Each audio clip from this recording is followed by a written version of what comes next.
શરૂઆતમાં એવું લાગી રહ્યું હોય કે આ જે યુદ્ધ છે તે એક સપ્તાહમાં જ પૂરું થઈ જશે, પરંતુ હવે જે પ્રકારે યુદ્ધની પરિસ્થિતિ છે, 14 દિવસ વીતી ચૂક્યા છે, હવે એવું લાગી રહ્યું છે કે યુદ્ધ જલ્દી ખતમ થવાના આરે નથી, કારણ કે હવે નાટો દેશો પર પણ હુમલાઓ તેજ થઈ ચૂક્યા છે। હવે નાટો દેશો પર હુમલાઓની કગારમાં છે। છેલ્લા 48 કલાકમાં જ નાટો દેશો પર પણ હુમલાઓ કરવામાં આવ્યા હોવાના આંકડાઓ સામે આવી રહ્યા છે। ફ્રાન્સ, ઇટાલી અને તુર્કી પર લગાતાર હુમલાઓ કરવામાં આવી રહ્યા છે। ઇરાકમાં ફ્રાન્સના ઇર્બિલમાં ડ્રોનથી હુમલો કરવામાં આવ્યો છે, જેના કારણે ભારે નુકસાન થયું હોવાનું પણ જાણકારોના અનુસાર સામે આવી રહ્યું છે। ઇટાલીના સૈન્ય બેઝ પર પણ હુમલો કરવામાં આવ્યો છે।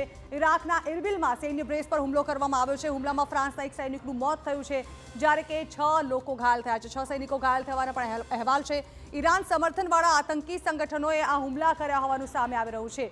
ઈરાન જે છે તે હજુ પણ શાંત થવાનું નામ નથી લઈ રહ્યું અને તેને જે પ્રકારે કહ્યું છે કે તે બદલો લઈને જંપશે તેવું લાગી રહ્યું છે, કારણ કે હવે તુર્કીના ઇન્કિરલિક એરબેઝ પર પણ હુમલો જે છે તે ઈરાન દ્વારા કરવામાં આવ્યો હોય તેવું હાલ સામે આવી રહ્યું છે। એટલે કે હવે મહાયુદ્ધમાં થઈ શકે છે નાટો દેશોની પણ એન્ટ્રી। જે પ્રકારે હાલ પરિસ્થિતિ છે અને હુમલાઓની ઘટનાઓ એક બાદ એક સામે આવી રહી છે, આ દેશો પર હુમલાઓ કરવામાં આવી રહ્યા છે, તેના પરથી હવે નાટોની પણ એન્ટ્રી થાય તેવી સંભાવનાઓ વધુ તેજ બની ચૂકી છે।